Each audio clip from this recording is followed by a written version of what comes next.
My Honda Civic wheezed and protested as I guided it up the final switchback. The oxygen thinned noticeably above 8,000 feet, and the poor engine hadn't been calibrated for mountain elevations.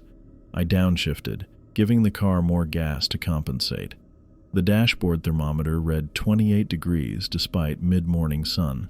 The research station appeared around the bend, a cluster of low buildings perched on a flattened ridge, prefab construction with metal roofing, weathered gray against the pines. Nothing about it suggested anything beyond standard meteorological operations. I pulled into one of 4 parking spaces marked Visitor and killed the struggling engine. Wind hit me when I stepped out, sharp enough to water my eyes. I zipped my jacket to the chin and retrieved my duffel from the trunk.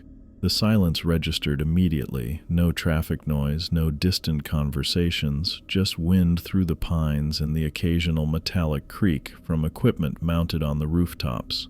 A man emerged from the main building, walking with deliberate steps across the gravel lot.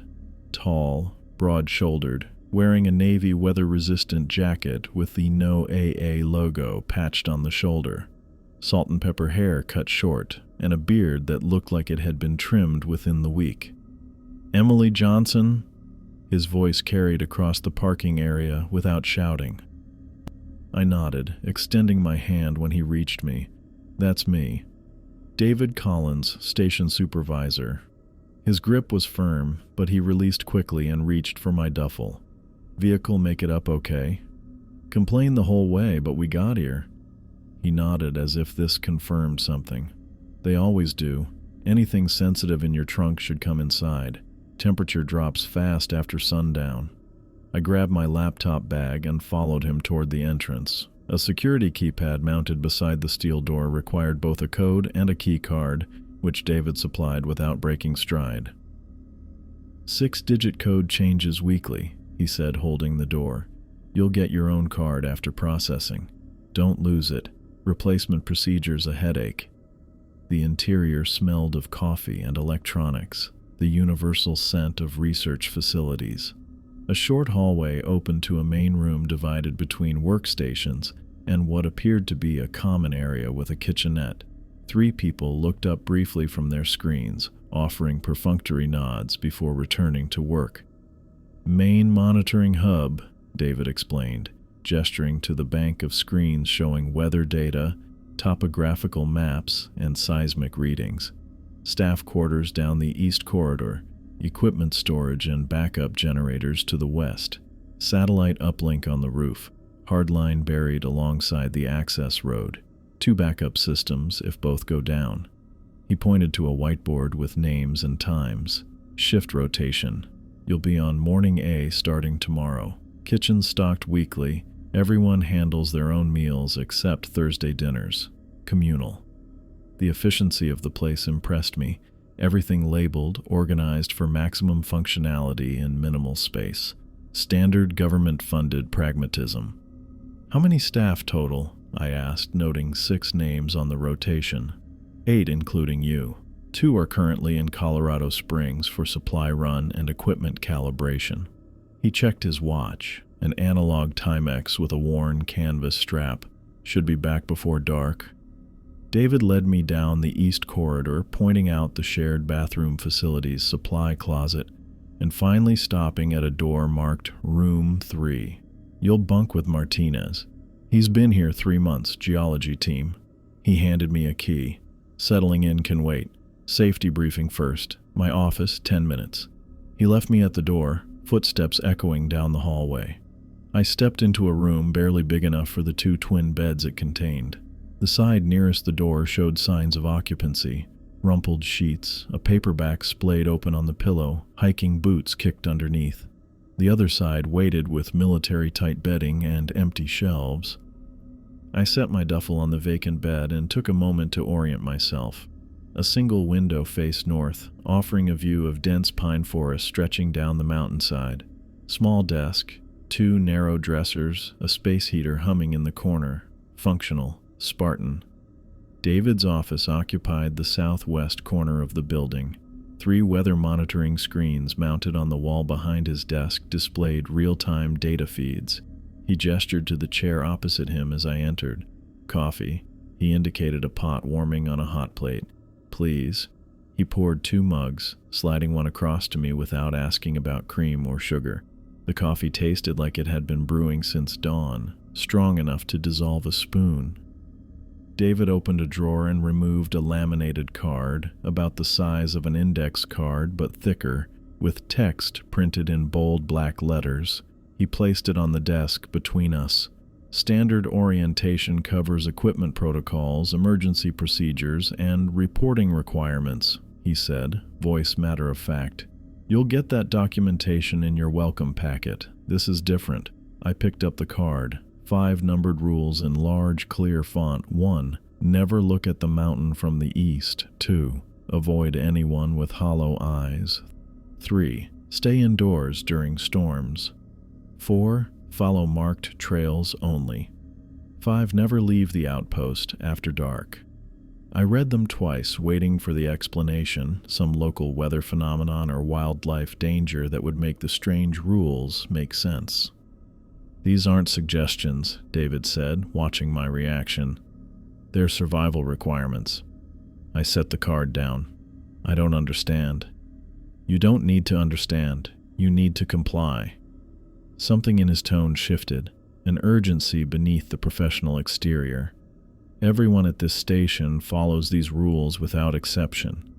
What happens if someone doesn't? David's eyes held mine. They don't come back. The fluorescent light hummed overhead.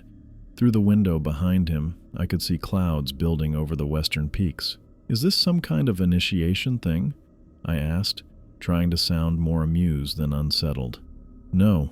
The single word, flat and final. David looked like he might elaborate, but a knock at the door interrupted. A man about my age leaned in, dark hair, 3-day stubble, wearing a flannel shirt with the sleeves rolled to the elbows despite the chill. "Hey, boss," Langley called. "Satellite feed for the western ridge is glitching again. Want me to reset the system or wait for maintenance?" "Reset it," David said, "and log the time." The man nodded, then extended a hand toward me. "You must be the new meteorologist, Greg Martinez, Rocks and Dirt Department."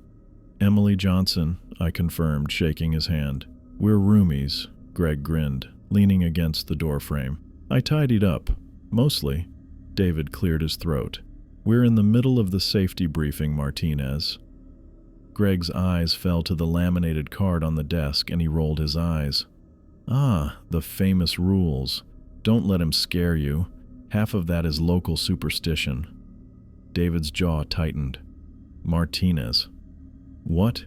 3 months here and I've broken at least 2 of them. Still breathing." He tapped his chest. "The storms one makes sense. Lightning strikes are no joke up here. The rest?" He made a dismissive gesture. "That's enough," David said, voice quiet but carrying unmistakable authority. Greg shrugged, unfazed. "I'll let you finish the spooky orientation. See you at dinner, Emily." After he left, an uncomfortable silence filled the office. I touched the laminated card with one finger. "So these are non-negotiable," David finished. "Martinez has been lucky so far. Luck runs out." He picked up the card and handed it to me. "Keep this with you. Memorize it." I slipped it into my pocket, unsure what to say. David seemed too serious, too genuinely concerned for this to be a prank, yet the rules themselves made no scientific sense. "The rest of the orientation materials are standard procedure," David continued, sliding a folder across to me. "Equipment manuals, emergency contacts, supply requisition forms. Read them tonight. We'll start you on systems training tomorrow." I nodded, taking the folder. "Thank you." "Questions?" His tone suggested he expected them. I had dozens, but settled on the most immediate. Where exactly should I not look from? The eastern rule. The eastern face of the mountain is visible from any window on that side of the station. Those windows have blinds that remain closed. Don't open them. He paused. If you're outside, keep your eyes on the ground when facing east. And the hollow eyes thing? If you encounter anyone outside the station personnel, maintain distance. If their eyes appear unusual in any way, return to the station immediately and report it. His answers created more questions than they resolved, but his closed expression suggested I wouldn't get clearer explanations. I spent the afternoon unpacking and reviewing the orientation materials, practical information about the weather and geological monitoring systems, maintenance schedules, reporting protocols, nothing that explained the 5 rules or why everyone took them so seriously. Greg returned to our room around 1600, dropping his backpack on his bed. "So, has Collins thoroughly freaked you out yet?" "I'm still processing," I admitted, closing the equipment manual I'd been studying. "They do this with all the newbies." He sat on his bed, pulling off his hiking boots. "Something weird about these mountains, sure, but nothing supernatural. Strange optical illusions sometimes, unusual electromagnetic patterns during storms. The rest is just—" He waved his hand vaguely. "You've broken the rules?" "I've looked east plenty of times. Got a headache once, but that was probably the altitude." He grinned. "The trails thing makes sense. Easy to get lost up here if you wander off. And yeah, staying in after dark is smart because of wildlife and temperature drops, but the way they present it like some horror movie rulebook," he laughed. "Pure mountain folklore." I wanted to believe him. Scientific explanation over superstition made more sense. Yet something about David's absolute conviction lingered uncomfortably. The cafeteria served as both dining area and meeting space, with 4 tables pushed together in the center. I sat with Greg and 2 researchers I hadn't met yet, a hydrologist named Sarah and a technician named Wei. The conversation focused mainly on equipment issues and weather patterns expected for the coming week. I noticed how they checked the wall clock periodically, especially as the light outside the windows dimmed toward sunset. At exactly 1845, Wei stood up and systematically closed and locked every blind in the common areas. No one remarked on it. The action seemed routine. After dinner, I walked the perimeter of the station interior, mapping the layout in my mind. The eastern corridor had no windows, only doors to living quarters. The one window at the far end had permanent blinds secured with small padlocks. From the western observation room, I watched the sunset paint the mountains in fading oranges and reds. Beautiful, stark, remote. 9,000 feet above sea level, miles from the nearest town. The isolation felt physical, a pressure in the air. As darkness settled completely, I heard the distinct sound of all external doors being checked and locked. David made the rounds personally, testing each handle. The night shift personnel took their stations at the monitoring equipment with thermoses of coffee and energy drinks lined up like ammunition. Back in my room, I placed the laminated rule card on the small shelf beside my bed. Greg had already fallen asleep, his soft snoring filling the quiet space. I lay awake, listening to the wind outside and the occasional creak of the building settling. Something about this place felt wrong in ways I couldn't articulate, like the rules were merely the visible portion of a much larger hidden system. I told myself it was just new job jitters combined with altitude adjustment. Still, I found myself double-checking that our door was locked before finally falling into an uneasy sleep. The night left me with 4 hours of broken sleep. I woke at 5:45, 10 minutes before my alarm. Greg's bed sat empty, already made with military corners that contradicted his casual attitude.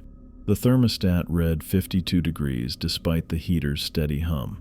I dressed in layers, thermal undershirt, flannel, and the station-issued fleece with the no AA patch.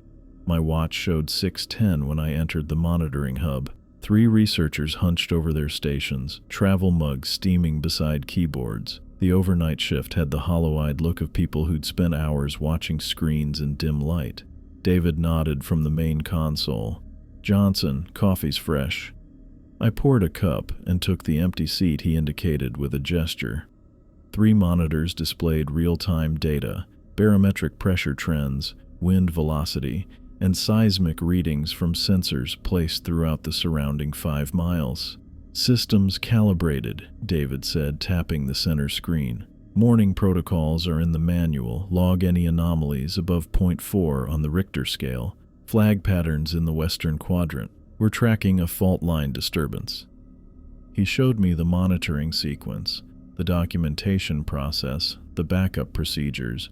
Each action followed a specific order, each reading recorded in both digital and paper logs. The redundancy struck me as excessive for weather monitoring, but I kept the thought to myself. I spent an hour familiarizing myself with the equipment. The seismograph occasionally registered tiny tremors, nothing above 0.2, normal background noise for a mountainous region. The barometer showed steady pressure despite cloud formations building to the southwest. Greg arrived around 8:30, balancing a plate of scrambled eggs and toast in one hand, a mug of coffee in the other. "Morning, Em," he said, setting his breakfast beside my station. "How's first day treating you?" "Fine, learning the systems." He leaned over my shoulder, scanning the readouts. "Looks like we're due for a disturbance. Pressure's dropping." "It's within normal parameters," I noted, pointing to the historical data. "For now." He shoveled eggs into his mouth. "Hey, since you're on monitoring duty, want to help me check the eastern sensor array? Been glitching since yesterday." I recalled the laminated card now tucked in my pocket. Rule 1. Never look at the mountain from the east. Isn't there someone else who usually handles that? Usually Wei, but he's recalibrating the weather station. Greg swallowed the last of his toast. It's a two-person job. One to check the physical connections, one to monitor signal strength from the portable unit. David had moved to the supply room, out of earshot. I hesitated, unsure how to refuse without sounding like I took the rules too seriously after Greg had dismissed them. "It'll take 20 minutes, Greg added. "I'm behind on data collection." "Fine," I said finally, "but I need to check with David first." Greg rolled his eyes. "He's inventory cataloging. We'll be back before he's done counting batteries." Something in his casual dismissal bothered me, but I followed him to the equipment locker. Greg handed me a tablet connected to the sensor network and a handheld radio. "Channel 3 if we get separated," he said, clipping his own radio to his belt. Outside, morning sun illuminated the compound, but hadn't yet burned off the ground fog that pooled between buildings. The temperature hovered around 38 degrees according to the wall thermometer we passed. Our breath formed clouds that lingered, then dissipated. Greg led me along a gravel path that curved behind the main facility. The sensor array stood approximately 200 yards from the main building, a cluster of meteorological equipment and seismic monitors mounted on metal poles driven into the rocky soil. "Keep your eyes on the tablet," Greg instructed as we approached.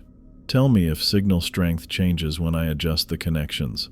I focused on the screen, which displayed 5 bars of signal strength from each sensor.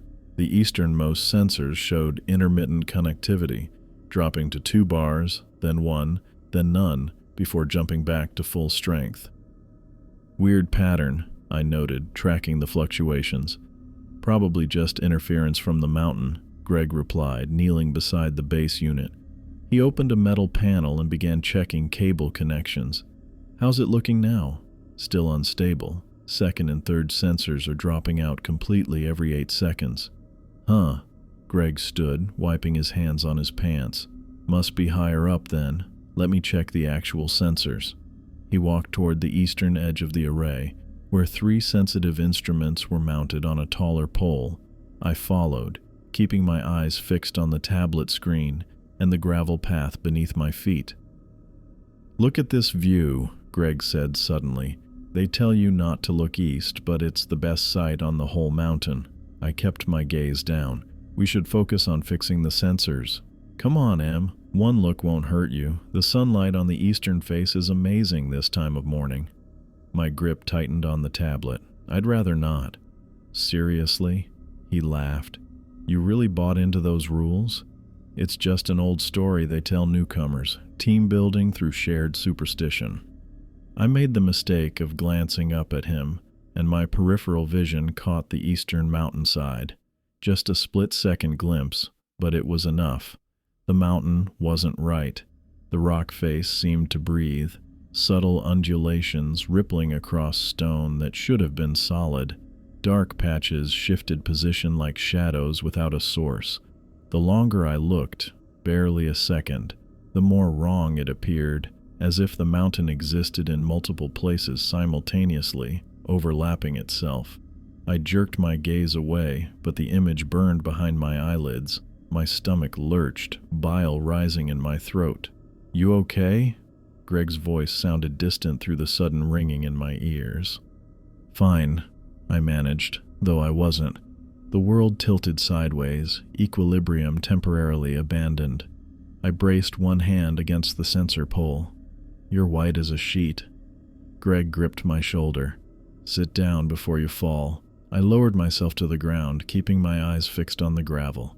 Each small stone seemed unnaturally sharp-edged, too defined. Colors intensified, the gray rocks, Greg's blue jacket, my own pale hands, all vibrating with unnatural clarity. "Probably altitude sickness," Greg said, handing me his water bottle. "Happens to everyone first few days. Should have warned you to take it slow." I drank, the water tasting metallic and wrong. The nausea receded slightly, but my vision continued to swim, edges of objects blurring, then sharpening with painful precision.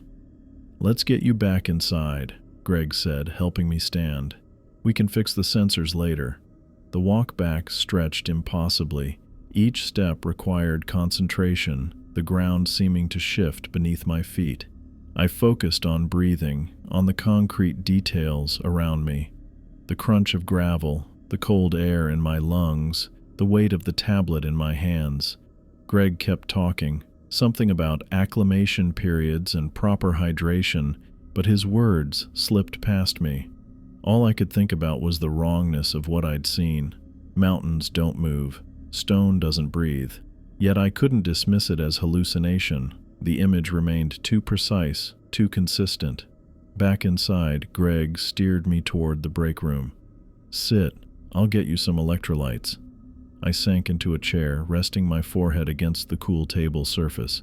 The fluorescent lights overhead buzzed at a frequency that seemed to match the throbbing behind my eyes. Two researchers I hadn't met sat at the far end of the table, murmuring over coffee. I caught fragments of their conversation through the pulsing in my skull. Third time this month. Readings are off the charts. Preston looked directly at it. Transferred out 3 days later. What about Chen and Alvarez? Same thing. Eastern exposure, severe symptoms, requested reassignment within a week. The phenomana's getting stronger. David says... They fell silent as Greg returned with a glass of orange liquid. He set it in front of me with 2 small white pills. "Electrolytes and ibuprofen," he explained. "Should help with the headache." I swallowed the pills, avoiding his gaze. "Thanks."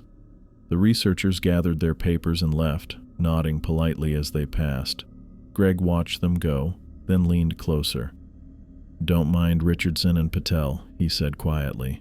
"They've been here too long, gone native with the superstitions." What were they talking about? Eastern phenomena? Greg waved dismissively. "Some atmospheric anomaly they've been studying. Causes visual distortion sometimes, especially during certain weather conditions. Nothing supernatural about it." His explanation should have reassured me, but it didn't match what I'd experienced. Atmospheric conditions don't make mountains appear to breathe. "I need to calibrate the barometers," I said, standing carefully. The room had mostly stopped spinning, though edges still seemed too sharp, colors too vivid. "You sure you're up for it? You still look pretty rough." "I'm fine." I wasn't, but returning to work seemed better than sitting alone with the afterimage still flickering behind my eyelids. The afternoon passed in a haze of routine tasks. I focused on the concrete, checking gauges, recording numbers, adjusting calibrations. The methodical work provided an anchor against the persistent dizziness and the nagging sense that something fundamental had shifted in my perception. Around 1600 hours, I stepped outside to verify readings from the weather station. The sun hung low, casting long shadows across the compound. I kept my gaze firmly fixed on the western side of the facility, refusing to turn eastward even slightly. Movement near the tree line caught my attention. A figure walked along the forest edge approximately 100 yards from the station perimeter. From the height and build, I guessed male, wearing dark clothing that nearly blended with the pines. I raised my hand to shield my eyes from the sun's glare. The person stopped, seeming to notice my attention. They lifted an arm in greeting, a casual wave. Something about the gesture felt wrong, too fluid, too calculated. I squinted, trying to make out details. The figure took 3 steps forward, emerging from the tree shadows into clearer light. They looked normal at first glance. Average height, ordinary clothes, nothing remarkable. Then they tilted their head up, and I saw their eyes, or rather, the absence of eyes. Where eyes should have been, 2 black voids gaped, not empty sockets, but perfect darkness that seemed to absorb the surrounding light. The face itself appeared human, even pleasant, but those hollow spaces where eyes should be turned the smile beneath them into something obscene. Rule 2 flashed through my mind: avoid anyone with hollow eyes. The figure waved again, then took another step toward the station. My hands began shaking so badly I dropped my clipboard. The sound of plastic hitting concrete broke my paralysis. I turned and walked quickly toward the door, forcing myself not to run. The key card trembled in my fingers as I swiped it through the reader. The lock clicked, and I slipped inside, pulling the door firmly shut behind me. Through the narrow window, I saw the figure still standing at the tree line, face turned toward the station, watching without eyes. Then they stepped backward, melting into the forest shadows with unnatural grace. I stood there, heart hammering against my ribs, trying to process what I'd seen. Optical illusion? Stress-induced hallucination? The rational explanations felt hollow, insufficient against the evidence of my own senses. The eastern mountainside that breathed. A person with eyes like holes punched in reality. 2 rules confirmed in a single day. I thought about the laminated card in my pocket, the 3 rules I hadn't yet tested. The sinking certainty formed in my stomach. They would prove true as well. This place operated by different laws than the world I understood. The question remaining wasn't whether to believe, but whether I could adapt quickly enough to survive. 2 hours after the incident with the hollow-eyed figure, barometric pressure plummeted. I watched the digital readout drop 3 millibars in 20 minutes, far faster than normal mountain weather patterns. The monitoring system flagged the anomaly with a soft, persistent beep. David appeared at my shoulder, leaning in to check the readings. Frontal boundaries collapsing, unscheduled storm system.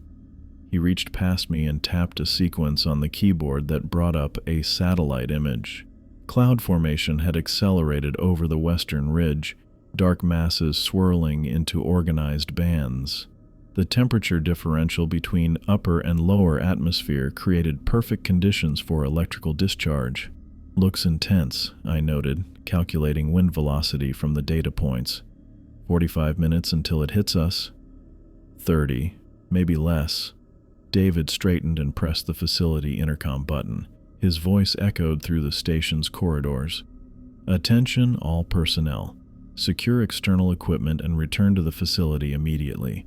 Level 2 storm protocol in effect. Repeat, all personnel indoors. I started the standard equipment protection sequence, shutting down the more sensitive monitoring systems and activating surge protectors. Through the western windows, I watched the sky darken to a sickly green-gray. The wind picked up, bending the tops of pine trees in violent arcs. Greg entered the monitoring room, carrying a clipboard and wearing a look of annoyance. We're shutting down?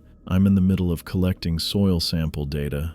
Storm protocol, David said without looking up from his terminal. You know the procedure. It's just a thunderstorm. Greg checked the radar display. We get these twice a week. Not like this one. David's voice carried a note of tension I hadn't heard before. Systems showing unusual electrical activity. Everyone stays inside. Greg sighed dramatically and dropped his clipboard on a desk. He paced to the window, studying the approaching clouds with narrowed eyes. I left the data logger at the weather station. It's got 3 days of seismic measurements that haven't been uploaded yet. Upload it tomorrow, David said, his attention on the monitoring screens. If that thing gets fried, we lose everything. Greg grabbed his jacket from the back of a chair. It's 50 yards away. I'll be back in 2 minutes. I looked between them, sensing the escalating tension. Is the data that important? It's irreplaceable, Greg insisted. Micro-tremor patterns from the eastern ridge. Never been properly documented before. David's jaw tightened. Leave it, Martinez. 2 minutes, Greg repeated, already zipping his jacket. I'm not losing a week's work over some mountain superstition. Before David could respond, Greg pushed through the door to the equipment antechamber. I heard the outer door open seconds later. Should we stop him? I asked. David's expression hardened. He's made his choice. The first lightning struck as Greg cleared the building's shadow, a normal bolt connecting cloud to mountaintop about a mile west. The thunder followed 3 seconds later, meaning the strike was roughly 3,000 feet away, standard atmospheric discharge. Greg jogged toward the weather station, head down against the wind that whipped his jacket around his torso. The external security lights cast his elongated shadow across the gravel. I counted his steps, estimating his progress. 20 yards from the building, 30, 40. That data better be worth it, I muttered, more to fill the silence than anything else. David didn't respond, his attention fixed on the monitoring equipment. 4 other researchers had gathered in the room, all watching either the screens or the windows. No one spoke. The air pressure inside the building created a persistent ache behind my ears. Greg reached the weather station, a metal tower bristling with instruments. He knelt at its base where the waterproof cases containing data loggers were mounted. Normal procedure, routine equipment maintenance. The second lightning strike hit the ridge approximately half a mile north. Closer, brighter. The thunderclap followed almost immediately, rattling the windows in their frames. Something changed in the air, a shift in pressure, in the quality of light, in the electric tension that raised the hair on my arms. The monitoring equipment registered it too, sensors spiking across all channels. Electromagnetic anomaly, someone said behind me. Look at the readings. The third lightning bolt emerged from the clouds directly above the station, but it didn't strike downward. Instead, it spread horizontally, branches of electricity crawling through the air like luminous fingers searching for something. The bolt twisted, redirected itself, moved with deliberate purpose. That wasn't possible. Lightning follows the path of least resistance to ground. Basic physics.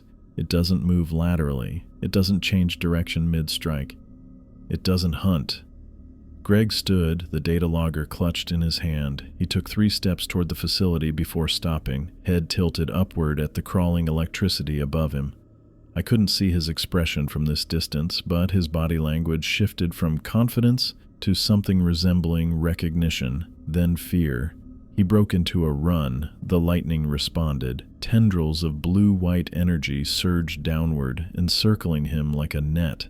The first contact lifted him off his feet, his body arching backward as the current passed through him. The data logger fell, forgotten. I slammed my palm against the window glass. "Greg!" Strong hands pulled me backward. "Get away from the windows," David ordered, his voice calm but forceful. I struggled against his grip. "We have to help him. There's nothing we can do." His fingers dug into my shoulders, restraining me as I tried to move forward. Nothing. Through the glass, I watched as the lightning entity, there was no other word for it, coiled around Greg's suspended form. His mouth opened in what must have been a scream, but the storm sounds outside masked any human noise. His body convulsed, limbs jerking in uncontrolled spasms as the electrical tendrils tightened. Then he began to rise. Slowly at first, then with increasing speed, the lightning carried Greg upward into the churning clouds. His form grew smaller, diminishing to a dark speck against the storm, until finally even the glow of the electricity surrounding him vanished into the cloud mass. "That's not possible," I whispered, going limp in David's hold. "That's not how lightning works." "I know," he said quietly, releasing me once he felt my resistance fade. The storm passed with unnatural speed. Within 15 minutes, the clouds dispersed, revealing patches of clear evening sky. The barometric pressure stabilized. Wind dropped to normal levels. Temperature rose 3 degrees. Everything returned to baseline as if nothing unusual had occurred, except Greg was gone. David organized a search team, standard procedure for missing personnel. They methodically checked the perimeter, documenting their findings with clinical detachment. Greg's jacket lay on the gravel near the weather station, one sleeve turned inside out. The data logger sat undamaged nearby. No other trace remained. I stood in the doorway, watching them work. One researcher photographed the jacket's position. Another collected the data logger, checking it for damage. A third scanned the tree line with binoculars, though we all knew they wouldn't find anything. Later, in the monitoring room, David quietly removed Greg's magnetic nameplate from the duty roster board. He placed it in a drawer without comment. The simple action carried more weight than any eulogy. "What do we tell authorities?" I asked when the search team returned. "Lightning strike," David said, writing in the incident log with mechanical precision. "Researcher disregarded storm warnings and was struck while retrieving equipment. Body not recovered due to dangerous conditions." "That's not what happened." David looked up, his expression neutral. "Yes, it is. A simpler version, but essentially accurate. The lightning moved, it grabbed him, it carried him away." "And how would you explain that in a report?" His voice remained even, pragmatic. "Who would believe it? Who would authorize continued operations here if they did?" I had no answer. The truth sounded insane even to me, and I'd witnessed it. "We document what we can prove," David continued, closing the logbook. "The rest stays here, with us." I thought about the 5 rules on my laminated card. 3 of them confirmed now. The eastern face that breathed, the hollow-eyed figure in the forest, and now the storm that hunted. 2 rules remained untested. On the wall, the digital clock flipped to 2100 hours. Night had fallen completely. Beyond the locked doors and sealed windows, something waited in the darkness. I returned to my room, our room, and sat on my bed, looking at Greg's empty space. His hiking boots remained under the bed frame. A paperback novel lay splayed open on his pillow, forever unfinished. I picked it up and placed it on his shelf, smoothing the bent pages. Standard protocol for deceased personnel. Personal effects collected, cataloged, shipped to next of kin. Another routine I'd have to learn. Another procedure to follow in a place where normal rules meant nothing. I took out my laminated card and studied rule number 5. Never leave the outpost after dark. Outside, something moved between the trees. I closed the blinds. Sleep refused to come. I lay on my bed listening to the empty room breathe around me. 10:37 according to my watch. Greg's side remained untouched, his paperback novel precisely where I'd placed it, his blanket still pulled tight across the mattress. The space felt wrong, like a museum exhibit of someone's life rather than their living quarters. The heating system clicked on, pushing dry air through the vents. Outside my window, wind scraped pine branches against the facility's metal siding. I'd been staring at the ceiling for 90 minutes, replaying the afternoon's impossible events behind my closed eyelids. I sat up, pulled on my boots, and grabbed my jacket from the hook. The weight of the laminated rule card pressed against my chest through the inner pocket. Movement seemed better than this endless loop of thoughts. The corridors stood empty at this hour. Night shift personnel stayed in the monitoring hub, watching their screens, drinking coffee from the steel thermos they passed between them. I nodded to Chen as I passed the break room. He barely glanced up from his tablet. "Going somewhere?" he asked, eyes returning to his data. "Just walking the perimeter trail. Need to clear my head." Chen's pen paused mid-notation. "Take a flashlight and stay on the markers." I pulled a compact LED flashlight from the equipment locker near the door. The beam cut a sharp white circle when I tested it against the wall. Battery indicator showed full charge. I clipped a radio to my belt as standard procedure, tuned to the facility's emergency channel. Outside, the temperature had dropped to 28 degrees. My breath formed clouds that dispersed in the slight breeze. Three-quarter moon hung overhead, casting enough light to see by, though I kept the flashlight on. Stars spread across the sky in unfamiliar patterns, different from the city constellations I knew, sharper and more numerous at this elevation. The perimeter trail formed a loop around the research station, marked every 20 feet with reflective posts that caught my flashlight beam and glowed silver blue. Standard safety protocol: never leave the marked path after dark. Rule 4 on my card. I kept my pace measured, boots crunching on the packed gravel. The first curve brought me behind the main building, past the auxiliary generators housed in their insulated shed. The equipment hummed with steady mechanical rhythm, normal operation. The sound faded as I continued along the eastern edge of the compound. 10 minutes into the walk, I reached the farthest point from the main buildings. The trail curved through a small stand of pines before looping back toward the west. I paused, listening to the mountain night. Wind through needles, occasional creak of branches, the distant call of some nocturnal bird. "Emily." The voice came from beyond the trail markers, somewhere in the denser trees to my right. I froze, flashlight beam fixed on the ground before me. "Emily, help me." Greg's voice, exactly his voice, the slight Texas drawl on certain syllables, the particular way he pronounced my name with emphasis on the first syllable. My rational mind processed the impossibility, even as my body instinctively turned toward the sound. "I'm hurt, Em. Please." I swept the flashlight toward the voice. 20 yards beyond the trail boundary, shadows moved between pine trunks. The beam caught nothing solid, just shifting darkness. "Who's there?" My voice sounded thinner than I intended. "It's me." Pain threaded through the words. "Something went wrong during the storm. I woke up out here." I took 3 steps along the trail, moving closer to the tree line but careful to stay within the reflective markers. The protocol was clear: never leave the marked path after dark. "Where are you?" I called, keeping my voice steady. Movement registered between 2 large pines approximately 30 feet from the trail edge. A figure emerged slowly from the shadows, leaning against a tree trunk as if for support. The proportions matched Greg: his height, his build, the outline of his familiar jacket. "Thank God," the figure said, relief palpable in the voice. "I've been out here for hours. I think my leg's broken."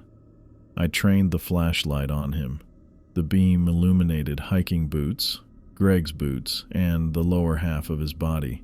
Dark stains marked the left pant leg, consistent with dried blood. His hand gripped the pine trunk, knuckles white with strain. "What happened?" I asked, still not raising the light to his face. "The lightning," his voice shook. "I remember being lifted, then nothing until I woke up out here. Emily, please, I can't walk on my own." Procedure for injured personnel: assess situation, call for backup, administer first aid if safe to do so. I reached for the radio at my belt. "I'm calling the station. They'll send help." "No." Sudden urgency replaced the pain in his voice. "They'll think I'm one of them. David will shoot first. You know he will." I hesitated, finger on the transmit button. The statement made a certain kind of sense. After witnessing what happened during the storm, Would the staff believe this was really Greg? "Just come help me to the trail," he continued, voice softening again. "Once I'm on marked ground, we can call them." I raised the flashlight beam higher, illuminating his torso, his shoulders, his neck, familiar features exactly as I remembered. Then the light reached his face. He looked like Greg. Same stubbled jaw, same nose, same mouth, curved in a relieved smile. But where his eyes should have been, two perfect black voids gaped, not empty sockets. The skin remained intact, but absolute darkness that seemed to absorb the flashlight beam without reflection. Rule 2. Avoid anyone with hollow eyes. I took an involuntary step backward, maintaining my position on the trail. "Emily?" The thing wearing Greg's face tilted its head. "What's wrong?" "You're not Greg." My voice emerged steady despite the hammering in my chest. The smile remained fixed. "Of course I am. The storm did something to me, that's all. My vision's messed up, but I'm still me." "Stay where you are." I began backing along the trail, keeping the flashlight trained on the figure. Its expression shifted subtly, the smile straining at the edges. "Emily, please, I'm freezing out here. I'm hurt." The voice cracked with desperation. "Don't leave me alone again." "I'm getting help," I said, continuing my retreat. The figure took a halting step forward, then another, moving toward the trail boundary. "I just need to get inside. Whatever's happening to me, the medical equipment can fix it." Another step. "Please, Em. I'm scared." 10 feet from the trail now. 8, 6. "Stop," I commanded, raising the radio. "Don't come any closer." The figure paused, 5 feet from the nearest marker. In the moonlight, I could see more clearly what my flashlight had revealed. The perfect absence where eyes should be, like holes cut in reality. "You were my friend," it said, voice dropping to a wounded whisper. "I thought you would help me. Greg is dead." The words came out flat, factual. The thing's posture changed. A subtle realignment of shoulders, a new tension in its stance. The pretense of injury vanished. When it spoke again, Greg's familiar cadence remained, but something else lurked beneath the words, like two voices layered together. "You could have made this easy." It straightened to its full height. "But you'd rather follow their rules, wouldn't you? Their little safety protocols." I continued backing away, keeping the beam on its face. The hollow eyes seemed to expand slightly, the darkness spreading into the surrounding skin like ink through paper. "All the rules do is delay the inevitable," it continued, voice deepening into something that no longer resembled Greg's. "This mountain takes everyone eventually." It moved toward the trail with unnatural speed, covering the remaining distance in a single fluid motion that violated normal physics. It stopped precisely at the trail's edge, toes touching the invisible boundary marked by the reflective posts. Its body convulsed briefly, as if testing some resistance in the air itself. I turned and ran. Behind me, the thing that wasn't Greg screamed, a sound that started human but stretched into something that vibrated at impossible frequencies. The noise followed me down the trail, echoing between the trees and bouncing off the facility buildings ahead. I reached the main entrance, breathing hard, fumbling with my keycard. The security system beeped, the lock clicked, and I pushed through the door into the fluorescent-lit corridor. The door sealed automatically behind me. David stood waiting in the hallway, arms crossed over his chest. The security monitor behind him showed the exterior camera feed. Empty trail, empty tree line. "You saw the monitors," I said, still catching my breath. He nodded once. "Motion detection flagged you leaving the building. Standard protocol to check all overnight movements." It looked like Greg. The words tumbled out before I could organize them properly. Same voice, same clothes, but the eyes. "Hollow," David finished for me. "Black voids instead of eyes." "Yes. Did you leave the trail?" "No." Something in his posture relaxed slightly. "Good, that's why you're still here." He gestured toward his office. I followed, legs steadier now that I was back inside the facility's walls. The overhead lights hummed with comforting normalcy. Through a window, I glimpsed the night shift researchers at their stations, the routine of the facility continuing despite what lurked outside. In his office, David took a leather-bound logbook from a locked drawer.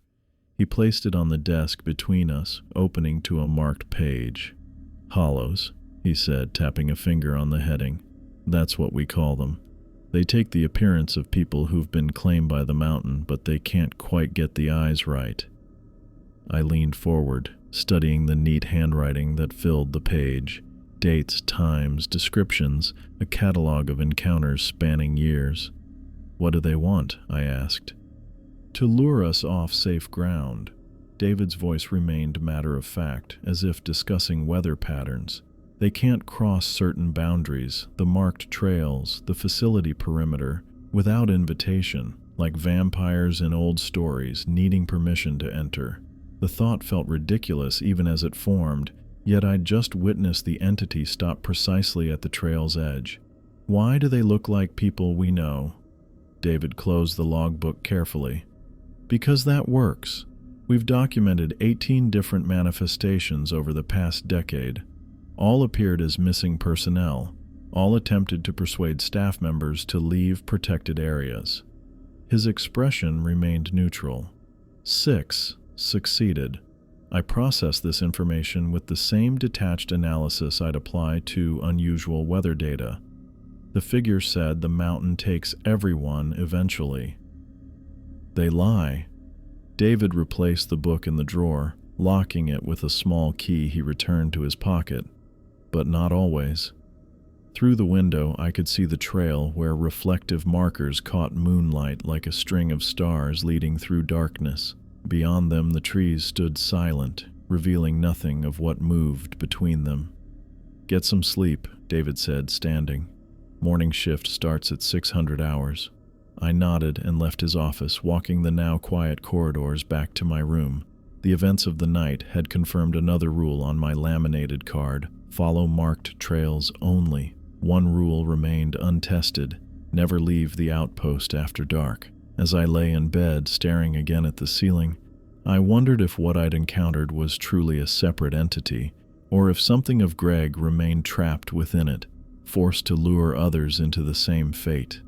The thought provided no comfort as I finally drifted into uneasy sleep, the mountain's silence pressing against the windows like a physical weight. Sleep came in broken fragments after the hollow-eyed encounter. I lay in my room listening to the building settle, each creak sending me back to full alertness. The digital clock on my nightstand ticked over to 11:15. I gave up, swung my legs over the side of the bed, and pulled on my boots without lacing them.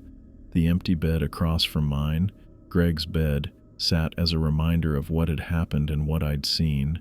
The folded blanket with military corners, the paperback novel I'd placed on his shelf, the hiking boots still under his bed that couldn't be his boots because I'd just seen identical ones on something that wasn't Greg. The hallway stretched empty when I stepped out, the overhead fluorescents humming at quarter brightness for night operations. I followed the corridor toward the administrative wing, my unlaced boots scuffing against the linoleum. A single light burned behind the frosted glass of David's office door. I knocked twice, soft taps against the metal frame. "Enter." David's voice carried through the door, unsurprised. He sat behind his desk, the surface covered with topographical maps weighted down at the corners with polished river stones. A half-empty mug of coffee sat at his elbow, a ring of brown staining the ceramic where it had overflowed earlier.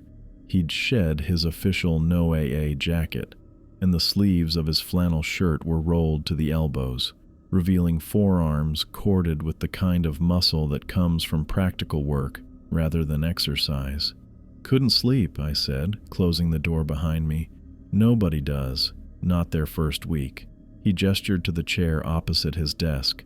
"Not after what you saw." I sat, noticing the leather-bound logbook from earlier positioned deliberately between us. "I need to understand what's happening here." David studied me for a moment, eyes measuring something only he could calculate. "What do you think is happening?" Nothing that makes sense. I kept my voice level, factual. The mountain looks wrong from the east. There are things with hollow eyes wearing dead people's faces. Storm lightning behaves like it's hunting, and everyone here acts like it's procedure. It is procedure. David closed the map he'd been examining and set it aside. Just not the procedure in your orientation manual. He unlocked a drawer with a small brass key and withdrew a faded manila folder. The tab read, Site History, 1978 Present, in blocky official typeface. When he opened it, the paper inside had yellowed with age, the typed text showing the uneven impression of a manual typewriter. This facility didn't start as a weather station, he said, turning the folder so I could read it. The meteorological equipment came later, as cover. I scanned the first page. Equipment requisitions, personnel assignments, budget allocations, standard bureaucratic documentation except for one detail. The letterhead belonged to a department I didn't recognize. Office of Anomalous Terrain Research, I read aloud. Doesn't exist officially. David tapped the page. Folded into other agencies after budget cuts in '89. The paperwork got shuffled to NOAA, then the Geological Survey, then back to us. The funding stayed consistent. I turned to the second page. A black and white photograph showed the facility in its earlier form. Fewer buildings, older equipment, a chain-link fence that no longer existed. 7 people stood in front of the main entrance, their faces serious, their posture military straight despite civilian clothes. They came because people kept disappearing, David continued. Hikers, surveyors, a Forest Service team. Locals had stories going back generations. Indigenous warnings. David nodded. The Ute called this range the Hollow Places. Left it alone except for vision quests. The Spanish expedition in 1746 lost 3 men here. American survey teams in 1872 reported compass failures and atmospheric disturbances. He took the folder back and replaced it in the drawer, then opened the leather logbook I'd seen earlier. Unlike the folder, this contained modern documentation, clean printouts, color photographs, handwritten entries, and different styles of penmanship. A comprehensive record spanning years. The government knows these things are real. It wasn't a question, but David answered anyway. Some parts do. Small departments, isolated funding, classified status. His finger traced a line of text without reading it aloud. They don't want mass panic. They don't want religions built around what happens here. They just want it contained and understood. And the rules? David turned several pages in the logbook until he reached a section marked with red tabs.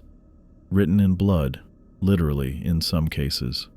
The pages contained incident reports, names, dates, circumstances, each documenting what happened when someone broke a rule. The earliest entries dated from 15 years ago, handwritten in blue ink that had faded slightly. Carlton, James A., senior researcher, I read from one report. Remained on Eastern Observation Platform after warning signals. Last communication. There's something moving inside the rock face. Body not recovered. I turned the page. Westing. Sarah E. Meteorological Tech. Left marked trail during night patrol. Observed conversing with unidentified figure at perimeter boundary. Crossed boundary voluntarily. Physical remains recovered 3 days later, partially consumed. Report after report, page after page. Some contained photographs, equipment left behind, footprints that stopped abruptly, strange markings on trees or rocks. A few included grainy images of the hollow-eyed entities, always partially obscured or at a distance, their faces recognizable as missing personnel. How many? I asked, not looking up from the book. 27 and 15 years. David's voice remained neutral, but his fingers tightened around his coffee mug. Greg makes 28. I continued reading, noting patterns in the reports. These incidents are clustering, more frequent in the past 2 years. You noticed? A hint of approval colored his tone. Yes. The phenomena are intensifying. More frequent manifestations, more aggressive behavior from the entities, stronger atmospheric anomalies during storms. Why? David shook his head. Unknown. We've documented the escalation but haven't identified the cause. That's why we needed someone with your background, fresh perspective, strong observational skills. My background is in meteorology, not... I gestured at the logbook. Whatever this is.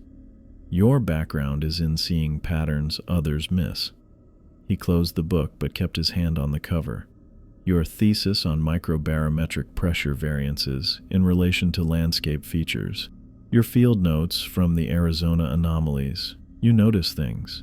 I remembered the Arizona assignment, dust devils that formed in perfectly straight lines across the desert floor, moving against prevailing winds. I documented the phenomenon, but never published my more speculative observations. Apparently, someone had been reading between the lines of my reports. You were recruited specifically for this post, David confirmed, answering my unspoken question, not just for weather monitoring. Before I could respond, the overhead lights flickered, once, twice, then stabilized. The computer monitor on David's desk went black for 3 seconds before rebooting. Not a power surge, something else. David checked his watch. 11:57. What happens at midnight? I asked, the question leaving my mouth as the lights dimmed again. The boundary thins. He stood and moved to the window, closing the blinds that had been partially open, between here and whatever lives inside the mountain. As if responding to his words, the background hum of the facility, the constant white noise of heating systems, electronics, refrigeration units, abruptly ceased. The sudden absence of sound pressed against my eardrums like physical pressure. "Listen," David said unnecessarily. I did. Nothing. No wind against the building exterior, no nocturnal animals, no distant equipment vibrations. Complete silence, except for our breathing and the soft tick of David's analog watch. The lights flickered again, longer this time, 3 seconds of darkness before returning at half brightness. Emergency systems activated, soft blue LEDs illuminating the floor perimeter like runway lights. This happens every night? I kept my voice low, as if speaking normally might shatter something fragile. Not every night. David moved methodically around his office, checking that all blinds were fully closed. 3 or 4 times a month, more frequently lately. The silence intensified, becoming a presence rather than an absence. My ears strained for any sound and found nothing, creating the sensation of pressure building behind my eardrums. When David spoke again, his voice seemed to cut through something viscous. We stay inside until dawn, away from windows, minimal movement, minimal noise. He returned to his desk and opened a different drawer, removing a handheld device that resembled a radiation counter but with unfamiliar markings. Standard midnight protocol. The device powered on with a soft beep that sounded obscenely loud in the silence. A small screen displayed a numerical readout. 7.3. David frowned slightly. High? I asked. Elevated. Average for midnight events is 5.8. He placed the device on his desk where we could both see the display. Record is 12.1, August 17th last year. We lost Peterson that night. Another name, another loss. I wondered if Peterson had a page in the logbook, if there were photographs of what remained. The overhead lights went out completely, leaving only the blue floor LEDs and the green glow of the device's display. Through the blinds, I noticed the absence of moonlight that had been visible earlier.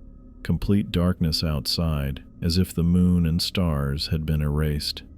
11:59, David said, his face illuminated from below by the device screen. We sat in the near darkness, the silence pressing against the windows like a physical entity seeking entrance. The readout on the device ticked upward, 8.1, 8.5, 9.2.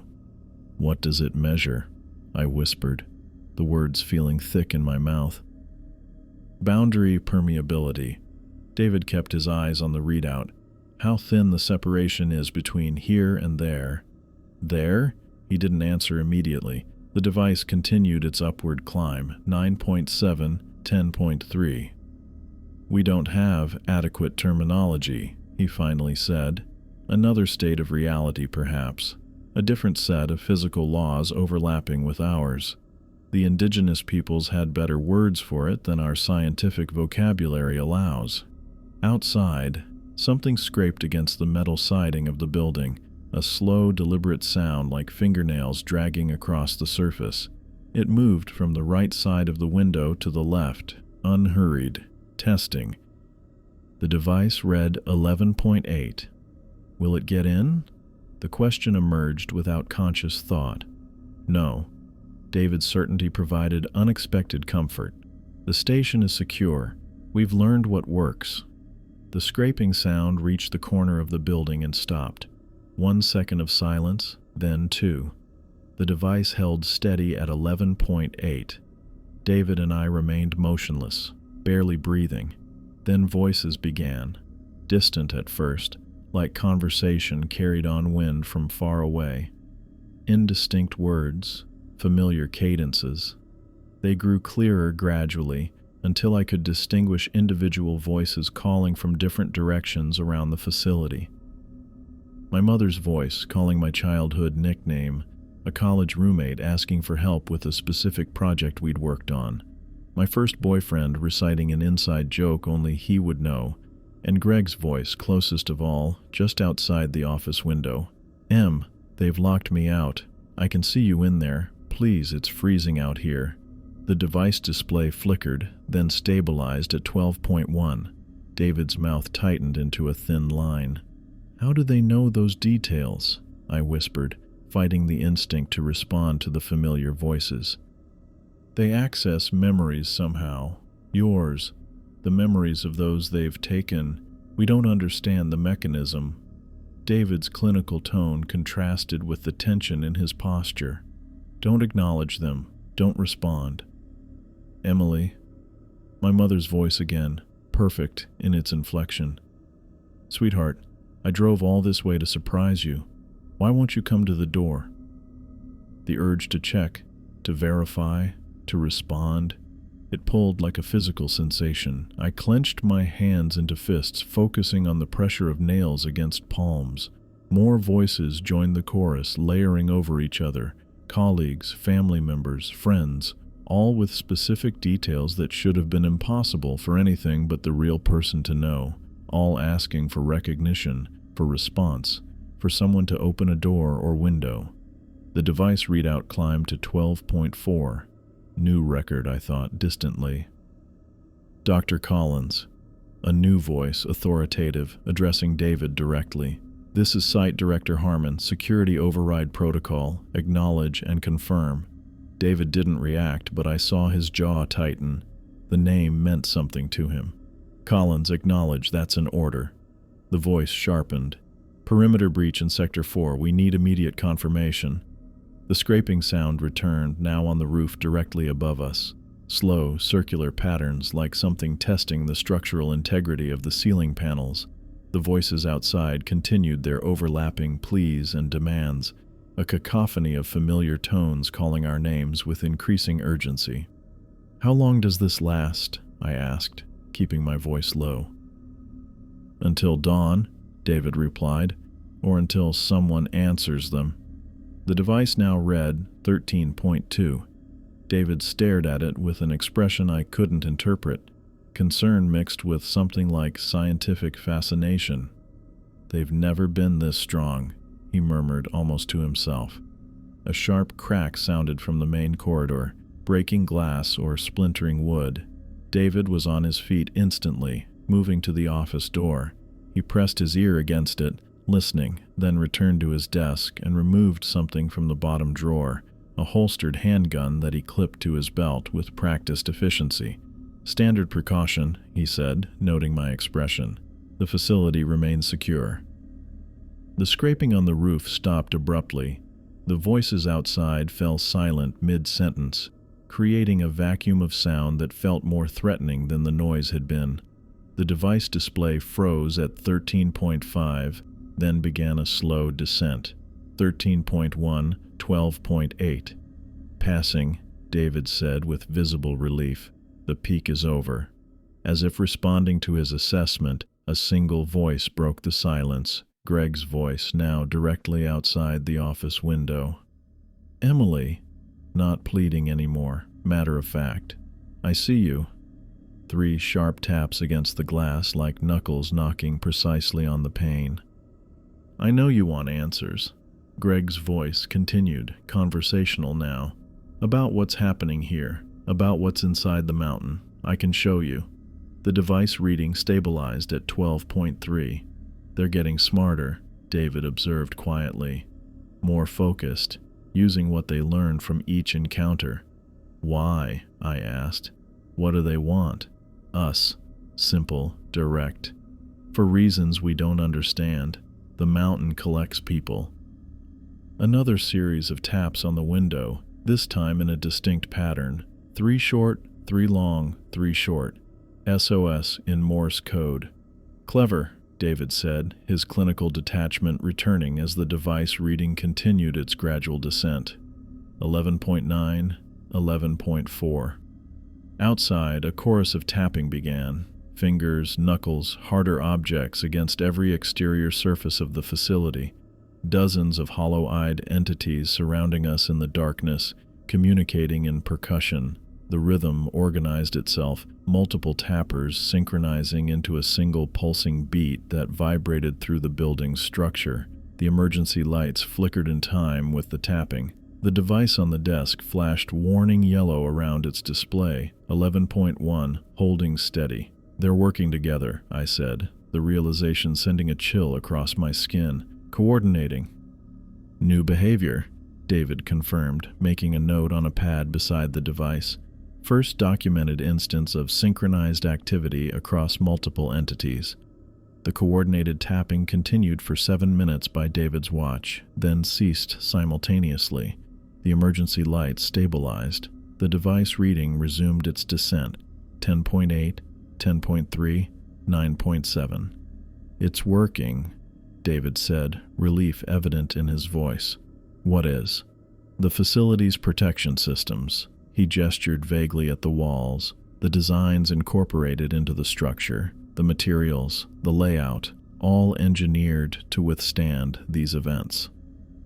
I thought about the window I'd noticed earlier, the one with permanent blinds secured by padlocks, the specific placement of buildings in relation to the eastern mountain face, the marked trails with their reflective posts, not random choices but deliberate defenses.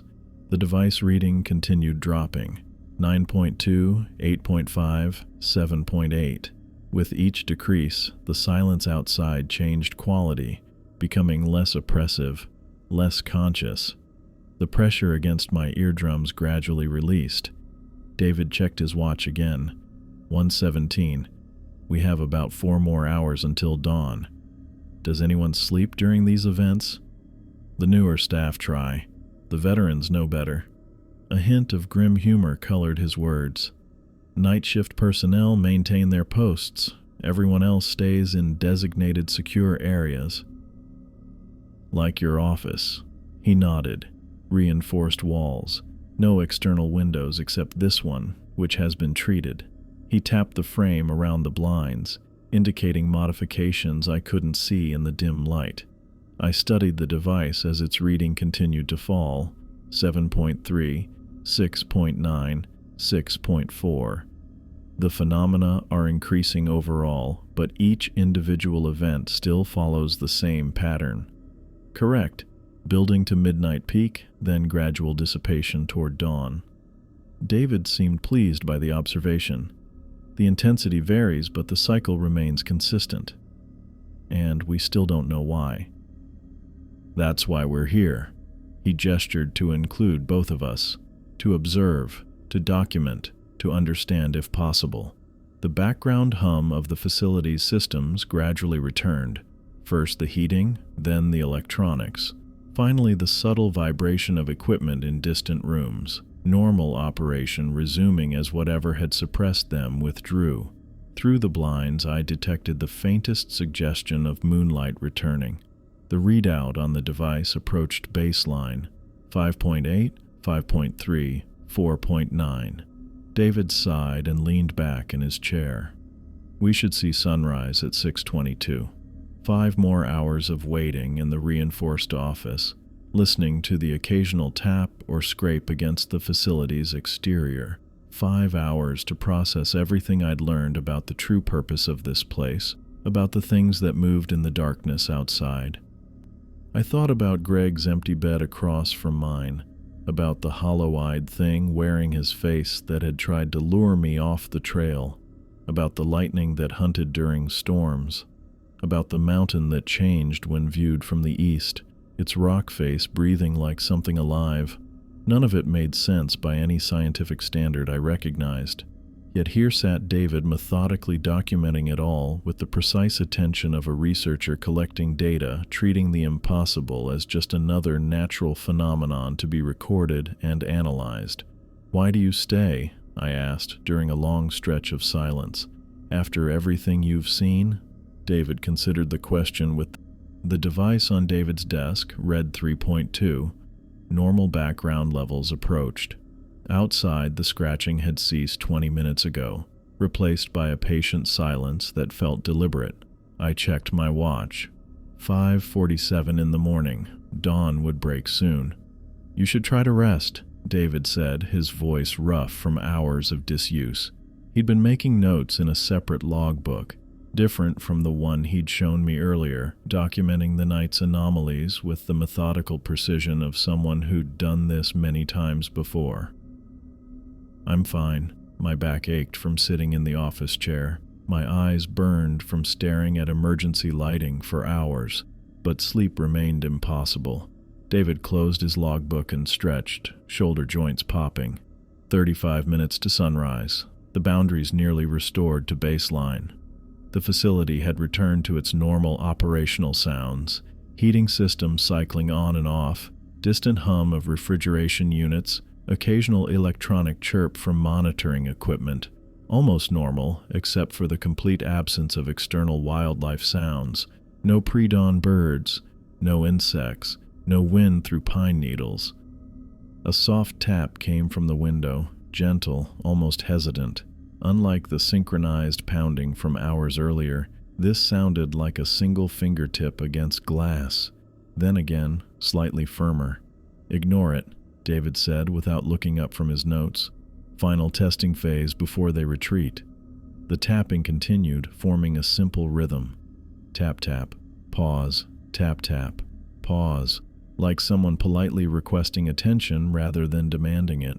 I'd spent 6 hours listening to voices that shouldn't exist, hearing impossible knowledge spoken in familiar tones. 6 hours of scratching against metal siding, of coordinated pounding that vibrated through the building's foundations. 6 hours of clinical observation and documentation. Something fundamental in me needed to see. "They're still out there," I said, a statement rather than a question. David's pen paused mid-notation. "Yes." "How many?" "Varies by event intensity." He glanced at the monitoring device. "Tonight registered 13.5 at peak. Likely dozens." The tapping continued its patient rhythm. Tap-tap, pause, tap-tap. I rose from my chair, legs stiff from hours of stillness, and moved toward the window. "Johnson," David's voice sharpened with warning. "Don't. I need to understand what we're dealing with." My hand reached for the edge of the blinds, not just readings and second-hand accounts. Direct observation escalates their responses. David stood, his chair rolling backward. It acknowledges their presence. They already know we're here. My fingers found the plastic edge of the blinds. They've been calling our names for hours. "Emily." He rarely used my first name. "Don't look." I hesitated, feeling the weight of the decision. The tapping continued, perfectly timed, drawing me forward with its gentle insistence. I'd come here to document atmospheric anomalies, to measure and record data points. Evidence required observation. "I need to see," I said, and lifted the edge of the blind 1 inch. Moonlight silvered the ground outside, bright enough to see by now that the strange darkness had receded. The gravel access path curved around the side of the building, its surface pale against darker soil. Beyond it stood the trees, black silhouettes against the pre-dawn sky. Between the trees and the building stood figures, dozens of them arranged in a perfect semicircle around the facility. They stood motionless, arms hanging at their sides, faces turned toward the windows. Men and women of various heights and builds, dressed in ordinary clothes, hiking gear, research attire, casual wear. Some I recognized from photographs in the logbook. Others were strangers. All had the same hollow eyes, perfect voids that absorbed light without reflection. The nearest figure stood directly outside our window, 10 feet from the building. The hand that had been tapping withdrew slowly, deliberately, as if acknowledging my observation. Its face, a middle-aged man with a trimmed beard I didn't recognize, tilted slightly to one side in a gesture of curious assessment. Then it smiled. David's hand closed over mine, pulling the blind back into place. He stepped between me and the window, blocking my view. "That's enough," he said, voice low and controlled. "You've seen them. Now move away from the window. They're just standing there." My clinical detachment wavered, watching us. For now. David guided me back to my chair, his movements careful but insistent. Direct eye contact intensifies their focus. They'll concentrate on this window now. As if confirming his warning, the tapping resumed. No longer a gentle request, but a firm, rapid pattern against the glass. Other taps joined in from different points around the window frame, fingers testing the edges, seeking weaknesses. "You gave them confirmation that we're watching back," David said, returning to his desk. "Now they'll escalate." The device on his desk flickered, its reading jumping from 3.1 to 3.7 before stabilizing. "Boundary response," he noted, writing the change in his log. "Direct observation creates feedback loops in the permeability field." Outside, the tapping spread, moving beyond our window to other parts of the building. Not the synchronized pounding from earlier, but individual rhythms overlapping, creating a complex percussion that rose and fell in unpredictable patterns. "Why do they want us to see them?" I asked, forcing my attention back to documentation rather than the primitive fear response building in my chest. "Unknown." David's clinical tone matched my effort at detachment. "Theories include establishment of connection pathways, identification of receptive subjects, or simple predatory behavior, drawing attention before striking." The device reading climbed again, 4.2. "Counterintuitive," I observed. "If the boundary was strengthening toward dawn, why would it weaken when we look at them?" "Observation itself appears to thin the boundary." David tapped his pen against the logbook. "Quantum effect, perhaps. The act of measurement altering the system being measured." A voice called from directly outside the window, the bearded man whose face I'd seen. "Emily, look again. You need to understand what's happening." I didn't move. The voice continued, tone conversational rather than pleading. "We're not what you think we are. We're not your enemies. We're the ones who found the truth about this place." David made another note without looking up. "New approach. They're adapting their tactics. The station staff are hiding the real research." The voice continued. "Ask David about Project Threshold. Ask him about Site Director Harmon." David's pen paused momentarily, a fraction of a second, barely noticeable, before resuming its steady documentation. But I caught the hesitation. "Who is Harmon?" I asked quietly. "Former Site Director," David replied without elaborating. "They're mining your reactions, using what works. Don't engage with the content." The tapping intensified, multiple impacts against our window creating an urgent rhythm. The voice outside grew more insistent. He won't tell you what happened to Harmon, or why the eastern face responds to human presence, or what they found inside the mountain in 1983. I kept my eyes fixed on the device readout, 4.7, rising again despite the approaching dawn. Emily. A different voice now, Greg's voice, precise in its familiar cadence. You saw what happened to me. You know this isn't natural. You know something's wrong with this whole operation. The tapping continued, percussion building beneath the voices like a soundtrack designed to heighten tension. David wrote steadily, documenting every word, every change in approach. His composed exterior revealed nothing, but I noticed his jaw muscles tightening. 6 minutes to sunrise, he said, checking his watch. The eastern sky would be lightening behind the mountains now, though we couldn't see it through the closed blinds. The device reading began to drop again. 4.3, 4.1, 3.8. They're retreating, David confirmed. Terminal phase of the event. The voices outside shifted tone, becoming less persuasive, more frustrated. The tapping grew erratic, occasional hard impacts interspersed with periods of silence. The hollow-eyed entities sensed their window closing with the approach of daylight. I exhaled slowly, muscles unclenching as the device reading continued its descent. 3.5, 3.2. David closed his logbook and replaced the monitoring device in its drawer. Standard procedure following a midnight event, he said, his voice returning to its normal instructional tone. Full facility inspection at sunrise. Documentation of any physical evidence left behind. Staff meeting at 0700 to debrief. May I see them leave? The question left my mouth before I'd fully processed it. David considered for a moment, then nodded once. Observing their retreat pattern provides useful data. Just don't open the blinds until I confirm sunrise. We waited in silence as the reading dropped to baseline levels, 2.8, 2.5. The tapping ceased entirely. The voices fell silent. Through the walls, I heard the facility stirring to life. Early shift personnel moving through corridors, equipment powering up for daily operations. David checked his watch again. 6:22, sunrise. He moved to the window and carefully raised the blind 2 inches, checking the eastern sky. Confirmed, first direct light. He stepped aside, allowing me access to the window.